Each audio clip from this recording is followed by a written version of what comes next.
ప్రజల దేవునికి మహిమ కలుగును గాక. ఆంధ్ర క్రిస్టియన్ కర్మ సంఘం యొక్క మీకు అందరికీ కూడా నా హృదయపూర్వకంగా చెల్లిస్తున్నాను. ప్రజల నా ప్రియమైనటువంటి దేవుని బిడ్డలారా, దేవుని యొక్క మహాకృపను బట్టి, ఆయన శాశ్వతమైన ప్రేమను బట్టి, కృపామయుడైనటువంటి దేవుడు మరలా మీ ముందుకు రావడానికి నాకు ఇచ్చినటువంటి యొక్క ఈ మంచి సమయంలో మరి మీకు అందరికీ కూడా పునరుద్ధానపు శుభాలు తెలియజేస్తూ ఉన్న ఈ ఆదివారపు ఆరాధనలో కొన్ని నిమిషాలు దేవుని యొక్క వర్తమానాన్ని మనము ధ్యానించుకుందాం. ప్రియులారా, పరిశుద్ధ లేఖన భాగంలో నుంచి ప్రభు అయినటువంటి యేసుక్రీస్తు పలికినటువంటి యొక్క మాటను మీకు నేను తెలియజేసి ముందుకు వెళ్తాను. మత్తయి సువార్త 9వ అధ్యాయము 36, 38 వచనాలలో రాయబడినటువంటి సందర్భం.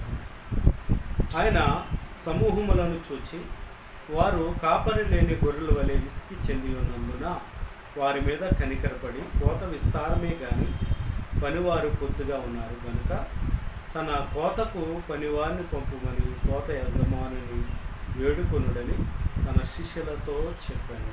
దేవునికి మహిమ కలుగును గాక.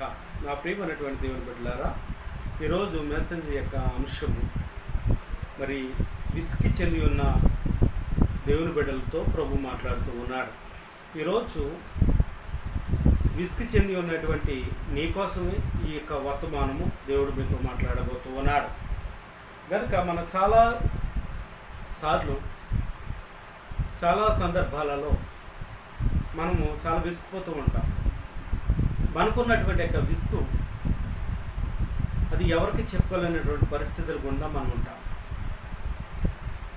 ఆ యొక్క ఒంటరితనంలో కలిగే విసుగు, అలాగే చేసినటువంటి తప్పులలో కలిగే విసుగు, ఆర్థికపరమైనటువంటి విషయాలలో విసుగు, ఇలా నేను ఎందుకు పుట్టానా అని ఒక్కొక్కసారికి మనకు మనమే విసుగు చెందుతూ ఉంటాం. అటువంటి సమూహమును ఆయన చూచినప్పుడు, ఆ ప్రజలను ఆయన చూచినప్పుడు పలికినటువంటి మాట ఏంటంటే, ఆ సమూహము చూచి ఆయన అన్న మాట ఏంటో తెలుసా? కాపరి లేని గొర్రెల వలె వారు విసికి చెంది ఉన్నారు అంటున్నారు. ఒకవేళ నువ్వు విసికి చెంది ఉంటే ఈ వాక్యము నీ కోసమే. హల్లెలూయా, దేవునికి మహిమ కలుగును గాక. నా ప్రియమైనటువంటి దేవుని బిడ్డలారా, ఈ వాక్య భావం మీకు తెలుసా? ఇక్కడ కోతను గురించి ఆయన ప్రస్తావన చేస్తూ ఉన్నాడు, పనివారిని గురించి ఆయన మాట్లాడుతూ ఉన్నాడు, యజమానుడు అని ఆయన మాట్లాడుతూ ఉన్నాడు. అయితే ఇప్పుడు అక్కడ ఉన్నటువంటి 3 విషయాలు మనకు కనబడుతున్నాయి. ఆయన మాట్లాడుతున్నటువంటి భావం మనకు కనబడతా ఉంది. 1 కోత, 2 పనివారు, 3వది యజమానుడు. ఇప్పుడు అక్కడ సమాజంలో, అక్కడ ఉన్నటువంటి ఆ సమూహంలో, అక్కడ ఉన్నటువంటి యొక్క గుంపులో ఒక కార్యము జరగాలి, ఒక అద్భుతం జరగాలి. అద్భుతం జరగాలి అన్నా, ఆశ్చర్యకార్యాలు జరగాలన్నా, ఆ గుంపులో స్వస్థతలు జరగాలి అన్నా, ఆ గుంపులో వారికి ఉన్నటువంటి చెదిరిన ఆ గుండెలు బాగు చేయాలి అన్నా, అక్కడ పరిశుద్ధాత్మ సహాయము అవసరమైనది. యజమానుడి యొక్క ఆశీర్వాదము అవసరమైనది. యజమానుడి యొక్క గమనించండి, ఆ యొక్క విన్నపం అనగా మనం చేసే విన్నపము ఆయన ఆలకించాలి. ఆలకించి ఆయన మనకు మాట ఇవ్వాలి. ఆయన ఇస్తే ఆర్డరు కార్యం జరుగుతుంది. ఆమె చాలా జాగ్రత్తగా కొన్ని నిమిషాలు మీరు ఆలకించండి. క్లుప్తంగా నేను మాట్లాడుతూ ఉన్నాను. ఇప్పుడు కోత అనగా అక్కడ ఉన్నటువంటి సమూహము కనబడతాము. ఆ సమూహము పక్కగా ఆయన చూసినప్పుడు అక్కడ ఉన్నటువంటి యొక్క చేలు పైరుమ ఆయన కనబడుతూ ఉంది. ఆ పైరు అంతా కూడా ఎర్రబరింది. అంటే కోత కోసే సమయానికి అదొక పైరు వచ్చింది. ఇక్కడ సమూహం చూచినప్పుడు వారి మనస్సులు చెదిరిపోయి ఉన్నాయి. దేవుని యొక్క కృప కొరకు, దేవుని యొక్క కనికరము కొరకు, దేవుని యొక్క స్వస్థత కొరకు ఆయన వారి పట్ల కనికరం చూపాలని, వారికున్న రోగాలు పోగొట్టుకోవాలని, వారికున్న సమస్యలు పోగొట్టుకోవాలని వారు ఈ లోకంలో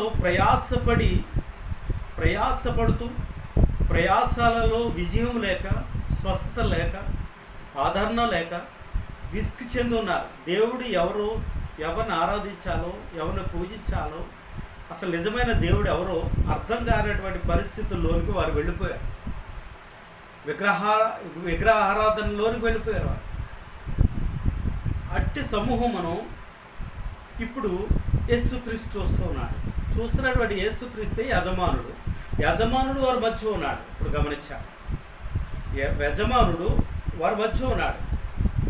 యజమానుడు వారి మధ్య ఉన్నప్పుడు చదవబడినటువంటి లేఖన భాగంలో మనం ఆలోచన చేసినప్పుడు యజమానుడు ఎక్కడికో వెళ్ళిపోలేదు. యజమానుడు వారి మధ్యనే ఉన్నాడు. యజమానుడు వారి మధ్యనే ఉండి అని మాట్లాడుతూ ఉన్నాడు. ఇప్పుడు పనివారు వారి మధ్యనే ఉన్నారు. పనివారు పని చేయడానికి వచ్చారు, కానీ కొద్దిమందిగా ఉన్నారు. కొద్దిమందిగా ఉన్నారు. ఆ కొద్దిమంది 12 మంది శిష్యులుగా ఉన్నారు. ఇప్పుడు వారు పని చేయాలి. దేవుని యొక్క పని వారి ద్వారా జరగాలి. ఎవరి ద్వారా? శిష్యుల ద్వారా. ఇప్పుడు కోత విస్తారంగా ఉంది. ఆ కోత ఆ సమూహమును చూసినప్పుడు ఇక్కడ ఉన్నటువంటి పనివారు కొద్దిగా ఉన్నారు. ఈ కొద్దివారి ద్వారా అంత గొప్ప కార్యాలు జరగాలి అంటే ఇప్పుడు యజమానుణ్ణి పనివారు వేడుకోవాలి. ఎందుకు అంటే కోత పని ఎక్కువగా ఉంది, సువార్త భారం ఎక్కువగా ఉంది గనుక నీవు మాకు సహాయం చేయాలి. అంటే ఈ సమూహం అంతా కూడా, ఈ విసుగు చెంది ఉన్నటువంటి వారందరూ కూడా ఇప్పుడు ఒక పని చేయాలి. ఏంటా పని అంటే వారి మధ్య అద్భుతం జరగాలి అంటే శుద్ధీకరణ, స్వస్థత ద్వారా శుద్ధీకరణ, ఆత్మ ద్వారా శుద్ధీకరణ, దేవుని యొక్క సముఖములో, యజమానుని యొక్క సముఖములో శుద్ధీకరణ జరగాలి. ఇప్పుడు ద్రాక్షావల్లి అయినటువంటి క్రీస్తు అక్కడ ఉన్నారు. ఇప్పుడు ద్రాక్షావల్లి అక్కడ ఉన్నప్పుడు తీగలు అక్కడే ఉంటాయి. ద్రాక్షావల్లితో పాటు ద్రాక్షావల్లిలో పెనవేసుకున్నటువంటి తీగలు కూడా ఆ ద్రాక్షావల్లితో కలిసి వెళ్తున్నాయి. ఇప్పుడు ఆ సమూహము మధ్యలో ద్రాక్షావల్లి ఉంది, తీగలు ఉన్నాయి. ఇప్పుడు ఈ తీగలు ద్రాక్షావల్లి కలిసే ఉండాలి. ఇంకా మనం స్పష్టంగా ఆలోచన చేసినట్లయితే యేసుక్రీస్తు ఉన్నారు, తీగలైనటువంటి కొమ్మలు ఆయనతోనే ఉన్నాయి. ఇప్పుడు ఆయన చెప్పాలనుకుంటున్నటువంటి మాట ఏంటంటే యజమానుణ్ణి పనివారు కొరకు వేడుకోమని చెప్తూ ఉన్నాడు. ఇప్పుడు నేటి సంఘాలలో, సమాజంలో సువార్త ప్రకటించేవారు కావాలి.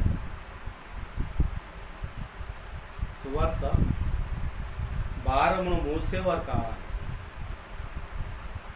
ఈ సమూహంలో ఈ పనివారి మధ్య భారము కలిగినటువంటి సువార్థికులు కావాలి. ఇంకా మనం ఆలోచించేద్దాం. ఇప్పుడు ద్రాక్షావల్లి నేను, తీగలు మీరు అంటున్నాడు యోహాను సువార్త 15వ అధ్యాయం. ఆయన మాట్లాడుతూ చక్కటి మాటలు, ఆయన కొన్ని విషయాలు ఆయన మాట్లాడుతూ ఉన్నాడు. ఆ విషయాలకు గమనించే ముందు మనం ఆలోచన చేస్తే ఈ విసుగు చెందున్నటువంటి ప్రజలు ఆ ప్రజలను చూసినప్పుడు యేసయ్య కనికరపడ్డాడు. ఇప్పుడు కనికరము కలిగినటువంటి దేవుడు వారి మధ్య ఉన్నాడు. జాలి కలిగే దేవుడు వారి మధ్య ఉన్నాడు. ఇప్పుడు స్వస్థత, శుద్ధీకరణ వారి మధ్య జరగాలి. జరగకపోతే యేసయ్య వారి మధ్యన ఆయన ఉన్నట్టుగా కనపరుచుకోలేడు. ఇప్పుడు సువార్త వ్యవసాయం యొక్క పని ఎక్కువగా ఉంది. సువార్థికులు కావాలి. అందుకు అంటున్నాడు ఆయన, కోత విస్తారమే కానీ పనివారు కొద్దిగా ఉన్నారు కనుక తన కోతకు పనివారిని పంపమని కోత యజమానుని వేడుకొనుడని తన శిష్యులతో చెప్పారు. ఇప్పుడు తన శిష్యులు ఏం వేడుకోవాలంట? పొలం ఏమో విస్తారంగా ఉంది, ఎర్రబారిపోయింది. అంటే వారి యొక్క ఉన్న సమస్యలు, వారికి ఉన్న పాపాలు, వారిలో ఉన్నటువంటి యొక్క అతిక్రమాలు అవి ఎర్రగా కనపడుతున్నాయి. వారి పాపం ఎర్రబారిపోయింది. వారిని ఎప్పుడైతే చూసారో ఈ శిష్యుల్లో, ఈ సేవకుల్లో, ఈ పాస్టర్స్లో, ఈ ప్రవక్తలలో ఏం కలగాలంటే ఆ సువార్త వ్యవసాయమును విస్తరింప చేయాలి అంటే, అద్భుతాలు జరిగించాలి అంటే ఇప్పుడు పనివారు కావాలి, సువార్థికులు కావాలి, స్వస్థతలు చేసేవారు కావాలి, సువార్త భారమును మోసేవారు కావాలి, వాక్యమును వెదజల్లేవారు కావాలి, వాక్యమును ప్రకటించేవారు కావాలి, వాక్యం బోధించడంలో, పరిచర్య చేయడంలో సిగ్గుపడినటువంటి అపోస్తులైనటువంటి పౌలు లాంటి వారు కావాలి. ఎందుకంటే పౌలు అంటారు, రోమపత్రిక 1వ అధ్యాయంలో ఆయన అంటారు, 26వ వచనం అనుకుంటాం, ఆయన అంటారు, నేను సువార్తను గురించి సిగ్గుపడివాడను కాను, సువార్త భారము నా మీద మోపబడి ఉంది అంటాడు. ఇప్పుడు యేసు ప్రభు వారితో చెప్తున్నాడు, మీరు చేను పైరు ఎక్కువ ఉందని భయపడవద్దు, మీ యజమానుడు ఉన్నాడు, మీరు అడగాలి. ఇప్పుడు మీరు ఏం అడగాలి? శిష్యుల నుంచి యజమానుడు ఏం కోరుకుంటున్నాడు ఇక్కడ అంటే, ప్రజల మీద కనికరపడే శిష్యుడు కావాలి. ఆమేన్, హల్లెలూయా. ప్రజలను చూసి జాలిపడే శిష్యులు కావాలి. ప్రజలకు ఏదో చేయాలని, ఏదో మంచి చేయాలని, ఏదో దాన ధర్మాలు చేయాలని, ప్రజలకు వారికి ఉన్నటువంటి అవసరతలు తీర్చాలని, వారికి ఉన్న బలహీనతల నుంచి విడిపించాలని, దైవ కార్యాలు చేయాలని ఆశ ఆకాంక్ష కలిగినటువంటి శిష్యులు కావాలని, ఆ యొక్క మనస్సు కలిగినటువంటి శిష్యులు యజమానుని వేడుకుంటే యజమానుడు వారికి కృపావరములు కుమ్మరించాలని, స్వస్థత వరములు కుమ్మరించాలని, స్వస్థతలు, అద్భుతాలు, ఆశ్చర్యకార్యాలు శిష్యుల ద్వారా జరిగించాలని యజమానుడు చూస్తూ ఉన్నాడు. నేను యజమానుడిని, మీరు శిష్యులు గనుక మీరు నన్ను వేడుకోవాలని యేసయ్య వారి మధ్య ఆ దైవత్వాన్ని కనుపరచాలని చూస్తూ ఉన్నాడు. కానీ వీరేంటంటే ఎంతసేపు కూడా యేసయ్య ఏదో చేస్తే అనుభవించాలని, యేసయ్య రొట్టెలు చేస్తే తినాలని, ఏమండి యేసయ్య ఏదన్నా ద్రాక్షారసమును చేస్తే త్రాగాలని, యేసయ్య ద్వారా లబ్ధి పొందాలని చూస్తున్నారు తప్ప వీరు ప్రజలకు ఏదో చేయాలనే ఉద్దేశం వారికి లేదు. అటువంటి ఆలోచన ఉంటే వెంటనే యజమానుడు వేడుకుందరు, అయ్యా వారు కాపర్లేని గొర్రెల వలె ఉన్నారయ్యా, విసుగు చెంది ఉన్నారయ్యా, గుండె చెదిరిన వారుగా ఉన్నారయ్యా, వారి గుండె చెదిరిన వారి యొక్క గుండెను బాగు చేయయా అని వేడుకుంటారేమో ఈయన శిష్యులు. వీరు పరిమాల వాళ్ళు వెళ్ళి తిరుగుతున్నారు తప్ప నన్ను వేడుకోవట్లేదు అన్నట్టుగా యేసయ్య వారితో ఈ యొక్క మాటను చెప్తున్నట్లుగా మనకి కనబడతా ఉంది. దేవునికి మహిమ కలుగును గాక. ఇప్పుడు వారి మధ్య, ఆ సమూహం మధ్య దైవ కార్యములు జరగవలసి ఉంది. దైవ కార్యములు జరగాలి. ప్రజలలో శుద్ధీకరణ అనగా స్వస్థతకరణ జరగాలి. దానికి ముందుగా యేసయ్య వారి మధ్య యజమానుడిగా ఉన్నారు అనే యొక్క మాట వారు గుర్తెరగాలని యేసు ప్రభు చూస్తా ఉన్నారు. ఇప్పుడు నేను ద్రాక్షావల్లి నేను, తీగలు మీరని ప్రభు ఎందుకు అంటున్నాడో తెలుసా? ద్రాక్షావల్లి లేకుండా తీగలు ఫలించవు, తీగలు లేకుండా ద్రాక్షావల్లి ఫలించదు. ఆమె అర్థమైంది అనుకుంటున్నాను. జాగ్రత్తగా పట్టుకోండి. జాగ్రత్తగా మీరు పట్టుకున్నట్లయితే చాలా చక్కటి మర్మమును మీకు నేను తెలియచేయాలని ఆశపడుతూ ఉన్నా. యోహాను సువార్త 15వ అధ్యాయంలో మనం ఆలోచన చేసినప్పుడు, నా ప్రియమైనటువంటి దేవుని బిడ్డలారా, ఇక్కడ నిజమైనటువంటి ద్రాక్షావల్లి యేసుక్రీస్తే. ఆయన అంటాడు 2వ వచనంలో, నాలో ఫలింపని ప్రతి తీగను ఆయన తీసి పారవేయును, ఫలించు ప్రతి తీగను మరి ఎక్కువగా ఫలింపవలెనని దానిలోని పనికిరాని తీగలను తీసివేయను. నేను మీతో చెప్పిన మాటను బట్టి మీరు ఇప్పుడు పవిత్రులై ఉన్నారు. నా యందు నిలిచి ఉండి మీ అందు నేను నిలిచి ఉందును. తీగ ద్రాక్షావల్లిలో నిలిచి ఉంటేనే కానీ తనంతటా తాను ఎలాగూ ఫలింపదో, అలాగే నా యందు నిలిచి ఉంటేనే కానీ మీరును ఫలింపరు. ద్రాక్షావల్లి నేను, తీగలు మీరు. మీరు ఎవడును నా యందు నిలిచి ఉండును, నేను ఎవని యందు నిలిచి ఉండును వాడు బహుగా ఫలించును. నాకు వేరుగా ఉండి మీరేమీ చేయలేరు. దేవునికి మహిమ కలుగును గాక. ఆమేన్. యేసు ప్రభు చెప్తున్న మాట ఏంటి తెలుసా? ద్రాక్షావల్లి నేను, యజమానుడు నేను, తీగలు మీరు, శిష్యులు మీరు. మీరు నాలో నిలిచి ఉండాలి, నేను మీ అందు ఉండాలి. మీరు నన్ను అడగాలి, మీరు అడిగిన దానికి ప్రతిఫలముగా నేను ఇవ్వాలి. నేను స్వస్థపరచాలి, ఆ స్వస్థత మీ ద్వారా జరగాలి.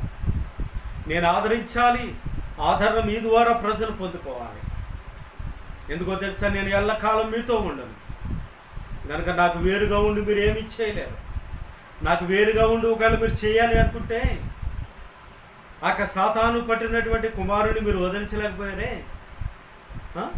ఆ యాయోరు వచ్చి ఏమన్నాడు? ఇదిగో నీ శిష్యులు ఆ దెయ్యాన్ని వదలగొట్టలేకపోయారు, నీవైనా వదలగొడతావా అని అడిగాడు. చూస్తావా? అప్పుడు మీకు కలిగిన అపజయం ఏంటో తెలుసా? మీరు తిండిపోతులుగా ఉన్నారు, ప్రార్థన పరులుగా లేరు, ఉపవాసం చేసేవారుగా మీరు లేరు కనుక ఆ దయ్యాన్ని మీరు పోగొట్టలేకపోయారు. ఇప్పుడు కూడా ఆ సమూహం మీద మీ కనికరము చూపించాలి అంటే, కనికర సంపన్నుడైనటువంటి నా యందు మీరు ఉండాలి. నా ద్వారా మీరు అద్భుతాలు జరిగించాలి, నా ద్వారా స్వస్థతలు జరిగించాలి, నా ద్వారానే మీరు చేయాలి తప్ప మీ అంతటా మీరు చేయాలని అనుకుంటే మీకు అపజయమే కలుగుతుంది, మీకు అవమానమే కలుగుతుంది. మీరు ఫలించలేరు, పరలోక రాజ్యాన్ని మీరు కట్టలేరు. గమనించి ఆ సమూహమునకు సోదృశ్యమైన వధువుని మీరు కాపాడలేరు కనుక యజమానుని మీరు వేడుకొనండి. లేకపోతే మీ అంతటా మీరు గొప్పగా ప్రకటించుకున్నా, మీ అంతటా మీరు గొప్పలు చెప్పుకున్నా, మీ అంతటా మీరు బోగస్ స్వస్థతలు చేసినా, బోగస్ మాటలు మాట్లాడినా ఏం ప్రయోజనం లేదు. ప్రయోజనం కలగాలి అంటే ద్రాక్షావళిలో తీగ ఉండాలి, మీరు నాలో ఉండాలి, నేను మీలో ఉండాలి, నా యందు మీరు నిలిచి ఉండాలి, నేను మీ యందు నిలిచి ఉండాలి. నాకు మీరు వేరుగా ఉంటే నేను మీకు వేరుగా ఉంటాను. నాలో మీరు ఉంటే మీరు బహుగా ఫలిస్తారు. మీరు బహుగా ఫలించాలంటే మీలో ఉన్న చెడ్డ తీగలను, పనికిరాని తీగలను తీసి పారవేయాలి. కనుక నాలో మీరు ఉంటే మీ ద్వారా కాపరు లేని గొర్రెలకు మీరు కాపర్లుగా ఉంటారు. మీరు కొమ్మలుగా ఉంటారు, కొమ్మలుగా ఫలిస్తారు. మీలో వారు ఫలిస్తారు, వారిలో మీరు ఫలిస్తారు. నా నామము ప్రకటింపబడుతుంది, నా నామము హెచ్చింపబడుతుంది, నా నామము పరిశుద్ధపరచబడుతుంది. నా నామం ద్వారా మీరు పాములను ఎత్తుపట్టుకుంటారు, తేళ్లను తొక్కుతారు, పదమ సింహములను చీల్చివేస్తారు. అటువంటి ప్రజలు మీకు ఎదురైనా సరే భయం మీకు ఉండదు. ఎందుకో తెలుసా? నాలో మీరు ఉన్నారు, నా యొక్క బలమును మీరు పొందుకున్నారు. నా ద్వారా మీరు చేసే అద్భుతమైన కార్యములు, ఆశ్చర్యమైన కార్యములు దుష్టుడి యొక్క నోరును మూయించి వేస్తాయి. గమనించారు. అందుకే యేసు ప్రభు వారు అంటారు కదా,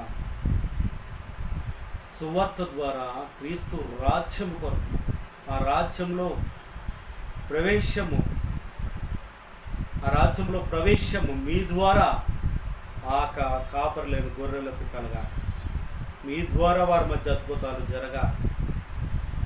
సువార్త ద్వారా మీరు పిల్లల్ని కనాలి. సువార్త ద్వారా మీ సంతానం అభివృద్ధి చెందాలి. ఆ సంతానమును కాపాడడానికి నేను యజమానుడిని. దాసుడు యజమానుడికి లోబడి ఉండాలి. దేవునికి మహిమ కలుగును గాక. కనుక నా ప్రియమైన దేవుని బిడ్డలారా, ఆ రాజ్యంలో అనగా నిశ్చలమైన రాజ్యంలో ఫలించాలి అంటే భూమి మీద శుద్ధీకరణ జరగాలి. భూమి మీద దైవ రాజ్యము, పరలోక రాజ్యము కట్టబడాలి. భూమి మీద వారు ఫలించే ద్రాక్షావళి వలె వారు ఉండాలి. నిజమైన ద్రాక్షావళి నేను. ఆ ద్రాక్షావళిలో మీరు తీగలుగా, కొమ్మలుగా ఎదిగి బహుగా ఫలించాలి. ఓకే, ఈ మాటను మీరు జాగ్రత్తగా పట్టుకోండి. యేసు ప్రభు వారు ఈ సందర్భంలో చేను యొక్క పైరును చూసి దానికి పట్టిన తెగులను చూసి, ఏమండి, ఆయన చేనుని చూశాడు. ఆయన ఆ చేనుని పై వెన్నునిచ్చి ఆ మొదటికి ఆయన చూసినప్పుడు ఆ పైరుకి ఏం పట్టిందంట? తెగులు పట్టింది. ఆ తెగులు ఆ పైరుని నాశనం చేస్తూ ఉంది. దేవునికి మహిమ కలుగును గాక.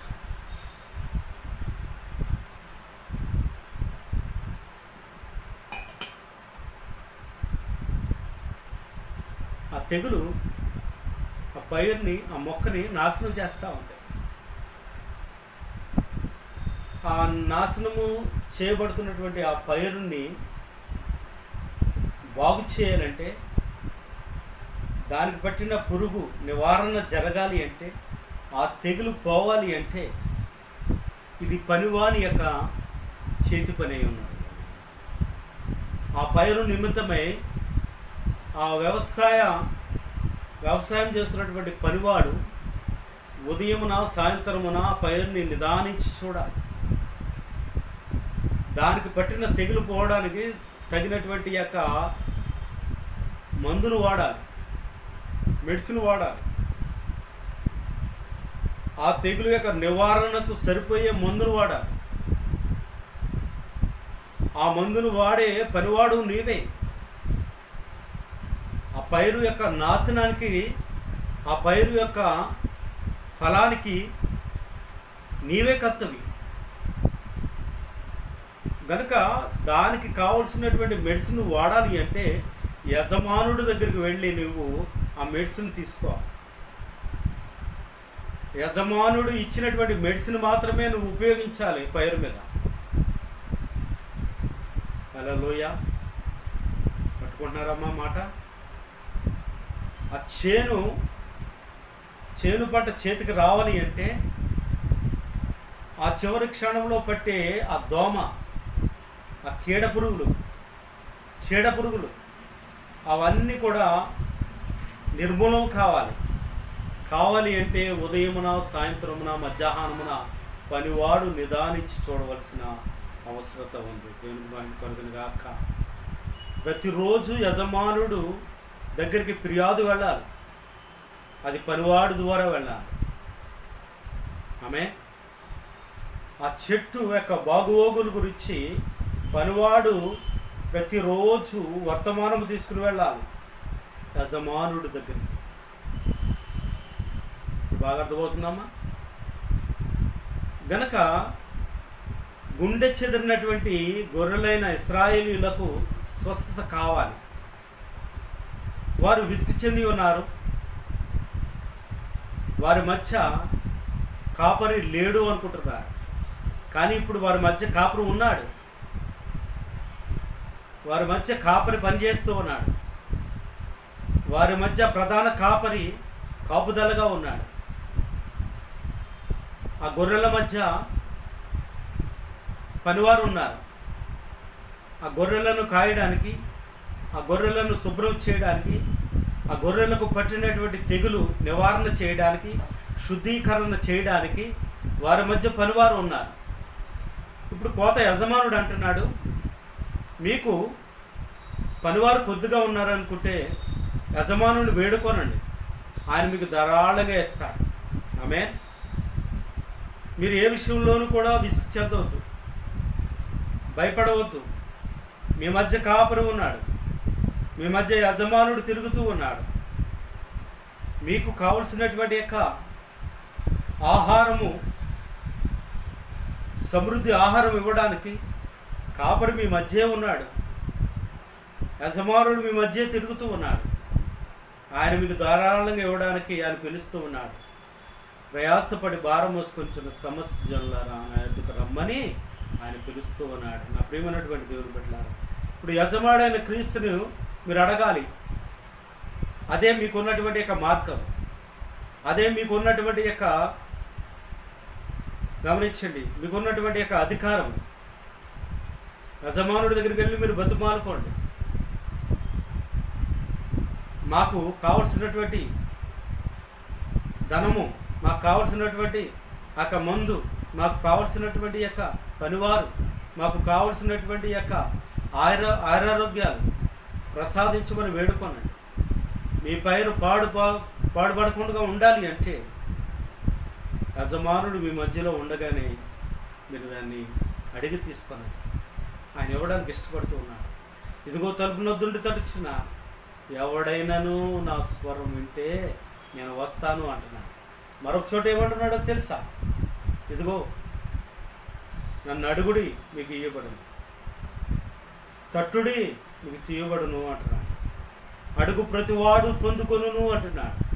నా ప్రియ సహోదరుడా, నా సహోదరు, నా ప్రియ సేవకుడా, నీవు ఆత్మల రక్షణ కొరకై దేవునికి ప్రజలకు మధ్యను మధ్యవర్తిగా ఉన్నావు. ఆనాడు మోషే ఇశ్రాయేలులకు తెగులకు మధ్య మోషే నిలువబడినట్లుగా, ఆనాడు ఇశ్రాయేలులకు సంహార దూతకు యేసుక్రీస్తు రక్తము నిలబడినట్లుగా ఈరోజు ప్రభు నిన్ను అడుగుతూ ఉన్నాడు. కోత యజమానుడిని నువ్వు వేడుకోవు అంటున్నాడు. నా ప్రియమైనటువంటి దేవుని బిడ్డలారా, వారి ద్వారా అనగా శిష్యుల ద్వారా తన పని చేయించుకోవాలని దేవుడు ఎదురు చూస్తూ ఉన్నాడు. ఎందుకో తెలుసా? నీవు భూమి మీద ఆయన పక్షమున నువ్వు పని చేస్తే, నువ్వు అద్భుతం చేస్తే, ఆశ్చర్యమైన కార్యాలు చేస్తే, ఇతరులకు మారు మనసు కలిగేటట్లుగా సువార్త ప్రకటిస్తే, అగ్నిలో నుంచి లాగినట్టుగా ఒక పాపను నువ్వు లాగితే యజమానుడు మహిమ పొందుకుంటాడు. యజమానుడు మహిమ పొందుకుంటాడు. యజమానుడు కీర్తి పొందుకుంటాడు. యజమానుడు నిన్ను బట్టి హెచ్చింపబడతాడు. అదే ప్రభువు మాట్లాడుతున్నాడు. నా ప్రియమైనటువంటి దేవుని బిడ్డలారా, ఇది యొక్క యేసయ్య ఉద్దేశాలే ఉన్నాయి. యేసయ్య ఉద్దేశాలలో నువ్వు గమనించినట్లయితే మత్తయి సువార్త 10వ అధ్యాయం 1వ వచనంలో చూస్తే అపొస్తలులకు అప్పగించినటువంటి పని అక్కడ మనకు కనబడుతూ ఉంది. ఆ యొక్క గొర్రెలపై అధికారం ఇచ్చాడు. గొర్రెలపై అధికారం ఇచ్చాడు. ఆ గొర్రెలను రక్షించడానికి, ఆ గొర్రెలను సంరక్షించడానికి, వారి పాపముల నుంచి విడిపించడానికి, నలుమూలల దేవుని బిడ్డలకు సువార్త ప్రకటించడానికి, నశించిన దాని వెతుకు రక్షించడానికి ఆ యొక్క శిష్యులకు సర్వాధికారం ఇచ్చాడు. పాముల మీద, తేళ్ల మీద, దుష్టుల మీద, మృగాల మీద, అడవి మృగాల మీద, సమాజంలో పెట్టి పెరుగుతూ ఉన్న ఆ యొక్క విచ్చలవిడిగా తిరుగుతున్నటువంటి యొక్క దుష్టుడి మీద అధికారం ఇచ్చాడు సేవకుడికి. నశించు ఆత్మలు రక్షించడానికి వారిని పనివారుగా ఆయన నియమించుకుని సువార్థికులుగా ఆయన దేశంలోనికి పంపించినట్లుగా మనం చూస్తూ ఉన్నాం. ఇప్పుడు అక్కడ ఒక కార్యం జరగబోతూ ఉంది, ఒక అద్భుత కార్యం జరగబోతూ ఉంది. నా ప్రియమైనటువంటి దేవుని బిడ్డల, దేవుని ఉద్దేశములు మనం జ్ఞాపకం తెచ్చుకున్నాం. దేవుని యొక్క ఉద్దేశంలో 12 మంది అపోస్తలుగా ఆయన నిర్ణయించి అభిషేకించాడు. ఆ యొక్క సమస్త జన్మల మీద అధికారం ఇచ్చాడు. దుష్టుని మీద అధికారం ఇచ్చాడు. విష సర్పాల మీద అధికారం ఇచ్చాడు. ఆయన అప్పగించినటువంటి పనిలో మీ చెక్క జేబులో కానీ, మీ యొక్క కాళ్ళకు చెప్పులు కానీ, మరి కర్రను కానీ, రేపటి గురించి కానీ మీరు ఛేదించవద్దు. నా పేరట మీరు ఏ గ్రామాలకు వెళ్తారో ఆ గ్రామంలో మిమ్మల్ని ఎవరైతే చేర్చుకుంటారో వారి ఇంట బస చేయండి. దేశ దిమ్మరులై ఊరూరా పల్లె పల్లె సువార్తను ప్రకటించాడు. మిమ్మల్ని చేర్చుకున్నవాడు నన్ను చేర్చుకుంటాడు, మిమ్మల్ని అడిగినవాడు నన్ను అడుగుతాడు, మిమ్మల్ని ప్రేమించేవాడు నన్ను ప్రేమిస్తాడు, మిమ్మల్ని ఆదరించేవాడు నేను వచ్చినప్పుడు నన్ను ఆదరిస్తాడు. అంటే దీని యొక్క భావం ఏంటో తెలుసా? నా పేరట మీరు చేసే ప్రతి సత్క్రియ నా మహిమ కొరకై అది ప్రకటింపబడుతుంది. నా ప్రియమైనటువంటి దేవుని బిడ్డలారా, యేసయ్య కనికరపడ్డాడు. ఎప్పుడు కనికరపడ్డాడో తెలుసా? ఆ జన సమూహమును చూచినప్పుడు వారు కాపరి లేని గొర్రెల వలె ఉన్నారు. వారు విసుగు చెంది ఉన్నారు. ఏ సంఘాలకు వెళ్ళినా మా మినిస్ట్రీ అని, మా సంఘం అని, మా యొక్క పాస్టర్ అని, మా యొక్క వంశం అని, నాది అని, నా వారికి చెందిందని, నా మందిరం అని, రకరకాలుగా వారి మతంలో ఏదో ఉందని, మా మినిస్ట్రీలో ఏదో ఉందని మా మా మా అనుకుంటూ మా దేవుడైనటువంటి యేసు క్రీస్తుని వారు పక్కన పెడతా ఉన్నారు. ఎందుకో తెలుసా? లౌదిక సంఘం కూడా అదే పనిచేసింది. యేసు ప్రభు ఇంటి బయట ఉండి తలుపు తడతా ఉన్నాడు. యేసు ప్రభు మంచులో ఉండి తలుపు తడతా ఉన్నాడు. యేసు ప్రభు చలిలో ఉండి తలుపు తడతా ఉన్నాడు. ప్రకటన గ్రంథము 3వ అధ్యాయం 20వ వచనం. కానీ లోపల ఉన్నటువంటి వారు, సంఘము, లోపల ఉన్నటువంటి వధువు, లోపల ఉన్నటువంటి ఆయన పేరు పెట్టబడినటువంటి జనులు, వీరందరూ కూడా లోపల భజన చేసుకుంటూ ఉన్నారు. యేసయ్య బయట ఉన్నారు. కారణం ఏంటో తెలుసా? నా భజన, నా పాట, నా సువార్త, నా కుటుంబం, నాది, నా వారు, నా సంఘం ఎత్తబడుతుంది అనే భజన లోపల జరుగుతూ ఉంటుంది. లౌకిక భజన, లౌకిక సహవాసం, లౌకిక సంఘము లౌకికంగా మారిపోయింది. ఏ మతంలో ఏ శక్తి ఉందో, ఏ యొక్క సేవకుల్లో ఏ శక్తి ఉందో, ఏ యొక్క మతాధికారులో ఏ శక్తి ఉందో, ఎవరిలో ఏముందో అన్నట్టుగా మారిపోయారు. లౌకిక సంబంధం కలిగి ఈరోజు ఈ సువార్త ద్వారా ఆ జన సమూహమును చూసినటువంటి దేవుడు కాపరి లేని జనం కనబడతా ఉన్నారు. కాపరి లేని గొర్రెలు కనబడుతూ ఉన్నాయి. ఆయనలో కనికరం ప్రారంభించబడ్డారు. కనికరం పుట్టుకొచ్చింది, వాత్సల్యత పుట్టుకొచ్చింది, వారి మీద ప్రేమ పుట్టుకొచ్చింది. అప్పుడు చెప్తూ ఉన్నాడు, ఇదిగో ఆ పైరు వలె, ఆ చేను వలె నా ప్రజలు ఇశ్రాయేలు వారిలో కలవరం ఉంది, వారిలో స్వస్థత లేదు, వారిలో ఐక్యత లేదు. వారు తాడు తెగినటువంటి యొక్క గాలిపటం వలె ఉన్నారు. చెదిరిన గొర్రె వలె వారు ఉన్నారు. విసుగు చెంది ఉన్నది నా గొర్రె, నా మంద అని ఓపోతూ ఉన్నాడు. కనికరపడుతూ ఉన్నాడు. నా ప్రియమైనటువంటి దేవుని బిడ్డగా ఆ కనికరంలో మనం ఆలోచన చేస్తున్నాం. కనికర సంపూర్ణుడైనటువంటి దేవుడు ఆ కనికరం చేత ఆయన మనసు చలించిపోయింది. ఆయన వారిని చూచినప్పుడు వారి కళ్ళల్లో కన్నీరు చూస్తూ ఉన్నాడు. వారి కళ్ళల్లో విచారం చూస్తూ ఉన్నాడు. వారి కళ్ళల్లో భయం చూస్తూ ఉన్నాడు. వారి కళ్ళల్లో ఉన్నటువంటి ఐవిక విచారాలు చూస్తూ ఉన్నాడు. వారి కళ్ళు ఎర్రబారిపోయి ఉన్నాయి. స్వస్థత లేని స్థితిలో ఉన్నారు. ఎవరో మమ్మల్ని ఆదరిస్తారని, ఎవరో మమ్మల్ని స్వస్థపరుస్తారని, మా కొరకు ఒక రక్షకుడు రాకపోతాడా అని, మా కొరకు ఒక దేవుడు మా కొరకు ఒక ప్రవక్తను పంపకపోతాడా అని వారు ఆశతో చూస్తున్నారు. ఆదరించు వారి కొరకు, కరుణించు వారి కొరకు ఆయన ఒక జనసమూహం చూస్తూ ఉన్నాడు. యేసయ్య వారిని చూచి జాలిపడ్డాడు. వారిని చూసి ఆయనకి జాలి వచ్చింది, ఎంతో ప్రేమ వచ్చింది, వాత్సల్యత వచ్చింది, శాశ్వతమైనటువంటి కృప వారి మీద కుమ్మరించాలనుకున్నాడు. వెంటనే యేసయ్య శిష్యులను మందలిస్తూ ఉన్నాడు. ఇదిగో కోత ఎర్రబారిపోయింది, పొడవలు పెట్టి కోసేవారు కావాలి, ఆ పుండుకి మందు రాసేవారు కావాలి, ఆ పుండు కొరకు శస్త్రచికిత్స చేసేవారు కావాలి. కోత యజమానుడు వేడుకోనండి అయ్యా అని చెప్తూ విసికి చెంది ఉన్నటువంటి ప్రజలను ఆయన అనేకులను స్వస్థపరిచాడు. అనేక మంది కుంటివారు నడిపించాడు.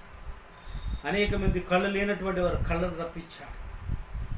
అనేక మందిని కుష్ఠరోగులను స్వస్థపరిచాడు. ఆ విసుగు చెంది ఉన్నటువంటి వారికి ఉన్నటువంటి బలహీనతల నుంచి విడిపించాడు యేసయ్య. అద్భుత ఆశ్చర్య కార్యములు జరిగించాడు వారి మధ్య. శిష్యులకు వండర్ అయిపోయింది, శిష్యులు వండర్ చెందారు. ఈ అద్భుతాలు చూసేటప్పుడు శిష్యుల్లో ఒక ఉద్రేకం వచ్చింది, ఒక విప్లవాత్మకమైనటువంటి మనసు వారికి వచ్చింది. ఏ సేవలే మేము చేయాలని, ఏ సేవలే మేము జాలిపడాలని, ఏ సేవలే మేము కూడా స్వస్థతలు జరిగించాలి, ఏ సేవ చేసిన పని మేము చేయాలని ఒక తీర్మానం వారిలోకి వచ్చింది. చూచిన వెంటనే విని వెంటనే వారిలోనికి పరిశుద్ధాత్మ అభిషేకం దిగి వచ్చింది. ఎప్పుడైతే వారికి దిగి వచ్చిందో వారు చేయవలసినటువంటి పని వారికి అర్థమైపోయింది. వారు చేయవలసినటువంటి పని వారికి అర్థమైపోయింది. అందుకే యేసయ్య మత్తయి సువార్త 10వ అధ్యాయంలో గమనించండి. మత్తయి సువార్త 10వ అధ్యాయంలో నా ప్రభువు మమ్మల్ని అభిషేకించబోతున్నాడు. నా యేసయ్య మమ్మల్ని అభిషేకించి ప్రజల మీదకి ఆయన పంపించబోతున్నాడు, గ్రామాలకు ఆయన పంపించబోతున్నాడు. ఆయన సువార్త ప్రకటించడానికి బాధ్యతను అప్పగించి ఉన్నాడని వారు గుర్తెరిగినట్లుగా మనం చూస్తూ ఉన్నాం. నా ప్రియమైనటువంటి దేవుని బిడ్డలారా, కోత విస్తారంగా ఉంది. దేవుని యొక్క అభిషేకం శిష్యుల మీద దిగి వచ్చినట్లుగా మనం చూస్తూ ఉన్నాం. 12 మంది శిష్యులకు ఆయన పని అప్పగించాడు, అపవిత్రాత్మ మీద అధికారం అప్పగించాడు. గమనించిన నా ప్రియమైన దేవుని బిడ్డలారా, ఆయన అన్యజనుల దారిలోనికి వెళ్ళొద్దని చెప్పాడు. అన్యజనుల దారిలోనికి వెళ్ళొద్దంటే వారు ఆచారాల్లోనికి మీరు వెళ్ళొద్దన్నాడు. వారిని మార్చండి, వారికి సువార్త ప్రకటించండి. నశించి ఇశ్రాయేలు యొద్దకు మీరు వెళ్ళండి, అది మీకు తగదని బుద్ధి చెప్పండి. వారికి మీరు మందు రాసి రావాలి, వారి గాయాలకు మీరు మందు మెడిసిన్ విడుదల చేయాలి. గాయపడిన గొర్రెలకు వారి చెదిరినటువంటి గుండెను బాగు చేయాలి. చెదిరినటువంటి ఇశ్రాయేలును పోగు చేయవాడు యెహోవే, ఆయనే ఆజ్ఞాపిస్తూ ఉన్నాడు, మీరు వెళ్ళండి. అన్యజనుల యొక్క దారిలోను కానీ వాళ్ళ ఆచారంలోను కానీ మీరు ఆ మాత్రం కూడా వెళ్ళవద్దు అన్నాడే తప్ప అన్యజనులకు సువార్త ప్రకటించవద్దని ఆయన చెప్పలేదండి. అన్యజనులు వారు లోకాశల చేత ఉంటారు, వాటి జోలికి మీరు వెళ్ళొద్దు. అన్యజనులు మతాల వెంట పోతూ ఉంటారు, వారి వెంట మీరు వెళ్ళొద్దు. అన్యజనులు లోక ఆచారాలని అనుబంధాలను కలిగి ఉంటారు, అవి మీరు చేయొద్దు అన్నాడు. ఈరోజు ఈ వాక్యం ద్వారా మీ మనస్సును మారి రూపాంతరం చెందాలి. కృపామయుడైనటువంటి దేవుడు, అనంతుడైనటువంటి దేవుడు ఈ లోకములో ఆయన గొర్రెలను మాత్రమే కాదు, ఆయన సన్నిధిలో మనం ఆలోచన చేసినప్పుడు ప్రతి ఈగ, ప్రతి దోమ అది ఎన్నిసార్లు కనురెప్ప కొడుతుంది, ఎన్నిసార్లు దానికి ఆకలి వేస్తుంది, దానికి ఉన్నటువంటి పరిస్థితులు ఏంటి, దాని ఉత్పత్తి ఏంటి, అన్నీ ఆయనకు తెలుసు. సకల జీవరాశుల మీద అధికారం కలిగినటువంటి దేవుడు. అందుకే అపొస్తలులు 12 మందిని ఆయన పరిచారకులుగా ఏర్పాటు చేసుకుని ఆయన సువార్త ప్రకటించడానికి ఆయన పంపిస్తున్నాడు. మంచిది నా ప్రియమైన దేవుని బిడ్డలారా, వర్తమానంలో ఉన్నటువంటి సత్యాన్ని మనం ఎరిగి ఉన్నాం, కనుగొని ఉన్నాం. అపొస్తలులను చూచినప్పుడు ఆయన కోతను చూశాడు, అపొస్తలులను చూచినప్పుడు కోతను చూచాడు, ఆ సమూహమును చూచినప్పుడు వారి మీద కనికరపడ్డాడు. అంత గొప్ప దేవుడు మనం కలిగి ఉన్నాం కనుక కోత సిద్ధంగా ఉంది నీ ముందు. ఇవాళ పని చేయడానికి ఇష్టపడితే ఇదే మిక్కిలి అనుకూలస్తాను. నీ జీవితాన్ని ఆయన సమర్పించుకో. నీకున్నటువంటి తలాంతుల్ని దేవుని కొరకు ఉపయోగించు. దేవుడు నీకు అప్పగించిన దాన్ని నువ్వు చెయ్యి. ప్రభు అనేక కృపావరములు ఇచ్చాడు, అనేక తలాంతులు ఆయన ఇచ్చాడు. ఆ తలాంతులు దేవుని కొరకు ఉపయోగించు. దేవుని సేవకులను ఆదరించే తలాంతు నీకు ఉందా? దేవుని మందిరం తుడిచే తలాంతు నీకు ఉందా? దేవుని యొక్క బిడ్డలు ప్రేమించే మనసు నీకు ఉందా? సువార్త ప్రకటించే తలాంతు నీకు ఉందా? సువార్త కొరకు వెదజల్లి ఆ కానుకలు ఇచ్చే ఆ యొక్క తలాంతు నీకు ఉందా? లేక దేవుణ్ణి నీ ఇంటికి చేర్చుకునే జక్కే మనసు నీకు ఉందా? ఎలీషా వలె ఆస్తుపాస్తులు, ద్రాక్ష తోటలు, గొర్రెల మందల మీద ఆశ లేకుండా ఉండే తలాంతు నీకు ఉందా? ఏలియా వలె తప్పని సూటిగా ఎత్తి చూపే ధైర్యం నీకు ఉందా? ఆ తప్పును ఖండించే ధైర్యం నీకు ఉందా? నిరపరాధుల యొక్క రక్తం మీద విచారణ చేసే ధైర్యం నీకు ఉందా? అయితే దేవుని పక్షంలో నువ్వు బయటకు వెళ్ళు. ఆయన నిన్ను వాడుకోబోతూ ఉన్నాడు. ఆయన నిన్ను బహుబలంగా వాడుకోబోతూ ఉన్నాడు. ఆయన సువార్త నిమిత్తమై వాడుకోబోతూ ఉన్నాడు. ప్రతి కరోనా వైరస్ మీద నీకు అధికారం ఇవ్వబోతూ ఉన్నాడు. ప్రతి తెగుల మీద నీకు అధికారం ఇవ్వబోతూ ఉన్నాడు. ఆయన ప్రణాళిక నీవు నేను లేకుండా ముందుకు సాగదు. నీవు నేను లేకుండా సాగదు. ఎందుకో తెలుసా? ఆయన ద్రాక్షావల్లి అయ్యాడు. కొమ్మలు మనం. ఇప్పుడు ద్రాక్షావల్లి యొక్క సారమును మనం తీసుకోవాలి. ద్రాక్షావల్లి పండు, పూత, కాయ, ఫలము అది మన్నుంచి బలహీనపడిన గొర్రెలకు ఆహారముగా మార్చబడును గాక. నువ్వు ఫలించినటువంటి నీ ఫలము ద్వారా విసుగు చెంది ఉన్న ఆ సమూహము, ఆ గొర్రెలు బలము పొందుకొనును గాక. ఆ గొర్రెలు ఆశీర్వాదము పొందుకొనును గాక. ఆ ద్రాక్ష పండు ద్వారా అవి బలము పొందుకుని ఆరోగ్యం కలిగి ఉండును గాక. వారి మధ్య క్రీస్తు రక్తము ప్రవాహములు ప్రోక్షింపబడును గాక. ఆ రక్తము కింద ఆ యొక్క విసుగు చెంది ఉన్న సమూహము ఉండును గాక. భద్రతగా ఉండును గాక. ఆ భద్రతలో ఆ నశించు గొర్రెలన్నీ జీవం పొందుకొను గాక. అందుకే నా ప్రియమైనటువంటి దేవుని బిడ్డలారా, దేవుడు దానిని ఈ విధంగా రూపించాడు. ఆయన మిమ్ములను ప్రేరేపించిన కార్యములను, ఆయన మిమ్ములను ప్రేరేపించినటువంటి యొక్క కార్యముల చొప్పున మనమందరం ముందుకు వెళ్ళాలి. ఆ యొక్క అభిషేకము పొందుకున్న అభిషేకము, సంఘం మీదకి వచ్చిన అభిషేకం, కుటుంబం మీదకి వచ్చిన అభిషేకము, నీ మీదకు వచ్చినటువంటి అభిషేకము ద్వారా, పరిశుద్ధాత్మ అభిషేకము ద్వారా పరిశుద్ధముగా ముందుకు కదలాలి. మనం అందరం కూడా ముందుకు సాగిపోవాలి. అపొస్తలుల వలె మనం ముందుకు వెళ్ళిపోవాలి. అపొస్తలుల వలె ప్రాణాన్ని సైతము లెక్కచకుండా వెళ్ళిపోవాలి. అపొస్తలుల వలె గ్రామానికి, పల్లెలకు ఆ పేదల మధ్య వారితో కలిసిపోవాలి. అటువంటి యొక్క ఆధ్యాత్మికమైనటువంటి సువార్త భారమును మనం ముందుకు తీసుకుని వెళ్ళాలి. దేవుని చిత్తమును ముందుకు తీసుకుని వెళ్ళాలి. దేవుని సంకల్పమును ముందుకు తీసుకుని వెళ్ళాలి. దేవుని పక్షంలో అద్భుత ఆశ్చర్యకార్యములు మనం జరిగించాలి. అందుకే నా యేసయ్య ఆ జన సమూహమును చూచినప్పుడు, ఆ ఎర్రబారిన పైరుని ఆయన చూచినప్పుడు ఆయన 2 టాలీ చేస్తూ ఉన్నాడు. వారికి ఇప్పుడు గమనించిన వారికి ఇప్పుడు సువార్థికులు కొదువై అన్నారు, పనివారు కొదువై అన్నారు, దేవుని మాటలు బోధించే సువార్థికులు కొదువై అన్నారు. ఆయన పక్షమున ఇప్పుడు పంపబోతూ ఉన్నాడు 12 మంది అపొస్తలులు. వారు బయలు వెళ్ళి సువార్త ప్రకటిస్తున్నారు. దేవునికి మహిమార్థమై అటువంటి సువార్త భారం మన అందరి మీద మోపబడి ఉంది.